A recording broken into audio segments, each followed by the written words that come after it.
ಅವರಿಂದ ಬಂದಿದ್ದೀರಿ ನಿಮ್ಗೆ ಏನು ಸರ್ ಕೊರತೆ ಕಾಣ್ತಾ ಇದೆ? ನಮ್ಮ ಸ್ಥಳ ಬಂದ್ಬಿಟ್ಟು ಗುಬ್ಬಿ ಹತ್ರ KG ಟೆಂಪಲ್ ಅಂತ. ನಾವಿಲ್ಲಿ ಟೂರಿಸ್ಟ್ ಇದಕ್ಕೆ ಬಂದಿದ್ದು, ಉಡುಪಿಗೆ ಬಂದಿದ್ದು ಕೃಷ್ಣ ದೇವಸ್ಥಾನಕ್ಕೆ. ಅಲ್ಲಿಂದ ಬಂದಿದ್ದು ಹಿಂಗೆ ಫ್ಯಾಮಿಲಿ ಫ್ರೆಂಡ್ಸ್ ಎಲ್ಲ ಹೇಳಿದ್ರು ಹಿಂಗೆ ಇಲ್ಲಿ ಡೆಲ್ಟಾ ಬೀಚ್ ಹತ್ರ ಹೋಗೋಣ ಅಂತ ಹೇಳಿದ್ರು. ಸೊ ಇಲ್ಲಿ ಬಂದು ನೋಡಿದ್ರೆ ಯಾವುದೇ ಥರದ ಸುರಕ್ಷಿತ ಏನೂ ಇಲ್ಲ. ಇಲ್ಲಿ ನೀರಿಗೆ ಹೋದ ಚೂರಿ ಅಂದರೆ ಹೆಚ್ಚು ಕಮ್ಮಿ ಅದು. ಇದ್ರ ಬಗ್ಗೆ ಸ್ವಲ್ಪ ಸರ್ಕಾರದವ್ರು ಏನಾದರೂ ಸ್ವಲ್ಪ ಗಮನ ಕೊಟ್ಬಿಟ್ಟು ಒಂದೊಂದು ಜೀವನ ತುಂಬ ಅಮೂಲ್ಯವಾದದ್ದಲ್ವರ, ಮತ್ತು ಏನಾದರೂ ಒಂದು ಸ್ವಲ್ಪ ಸೇಫ್ಟಿ ಇದನ್ನು ಮಾಡಬೇಕು ಅಷ್ಟೇ ನಾವು ಕೇಳೋದು. ಏನು ಇಲ್ಲ, ಏನು ಒಬ್ಬ ಗೈಡೆನ್ಸ್ ಇಲ್ಲ, ಒಬ್ಬ ಯಾರು ಇಲ್ಲ. ಅಲ್ಲಿ ಹೋದ ಅಷ್ಟೇ. ಈಗ ಹೇಳಿದ್ರು ಇಲ್ಲೇ ಸ್ಥಳೀಕರು ಅವರು ಹೇಳಿದ್ರು 3 ದಿನದ ಮುಂಚೆ ಶನಿವಾರ ಹಿಂಗೆ ಒಬ್ಬರು ಎಕ್ಸ್ಪೈರ್ ಆದರು ಅಂತ.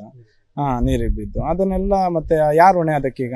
ಈಗ ನಾವು ಬಂದಿದ್ದು ನಮಗೂ ಏನೋ ಖುಷಿಗೆ ನಾವು ನೀರಿಗೆ ಹೋಗ್ತೀವಿ. ಯಾರು ಏನಾದ್ರು ಹೆಚ್ಚು ಕಮ್ಮಿ ಆದರೆ ಯಾರು ಇದು ಮಾಡ್ತಾರೆ? ಸರ್ಕಾರ ಖಂಡಿತವಾಗ್ಲೂ ಸರ್ಕಾರ ಗಮನ ಕೊಡಲೇಬೇಕು.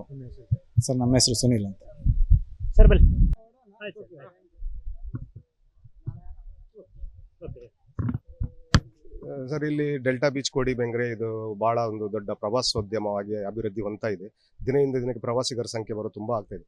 ಪ್ರವಾಸಿಗರಿಗೆ ಇಲ್ಲಿ ಒಂದು ಶೌಚಾಲಯದ ಸಮಸ್ಯೆ ಉಂಟು, ಮತ್ತು ಇಲ್ಲಿ ನೀರಿನಲ್ಲಿ ಹೋದರೆ ಎಲ್ಲಿ ಏನಂತ ಅವ್ರಿಗೆ ಮಾಹಿತಿ ಇಲ್ಲ. ಈಜಾಡಲಿಕ್ಕೆ ಹೋದವ್ರಿಗೆ ಎಲ್ಲಿ ಅಪಾಯ ಉಂಟಂತ ಅವ್ರಿಗೆ ಗೊತ್ತಿರೋದಿಲ್ಲ. ಮತ್ತು ಪಾರ್ಕಿಂಗ್ ಸಮಸ್ಯೆಗಳುಂಟು. ಆದರೂ ಪಾರ್ಕಿಂಗ್ ಮತ್ತು ಶೌಚಾಲಯ ಸಮಸ್ಯೆ ಸ್ಥಳೀಯರು ಅವರಿಗೆ ಎಲ್ಲ ಮಾಹಿತಿ ಕೊಟ್ಟಾದರೆ ವ್ಯವಸ್ಥೆ ಮಾಡ್ತಾರೆ. ಮತ್ತು ಇಲ್ಲಿ ಒಬ್ಬರು ಸ್ಥಳೀಯರು ತನ್ನ ಸ್ವಂತ ಖರ್ಚಿನಿಂದ ಶೌಚಾಲಯದ ವ್ಯವಸ್ಥೆ ಎಲ್ಲ ಮಾಡಿದ್ದಾರೆ.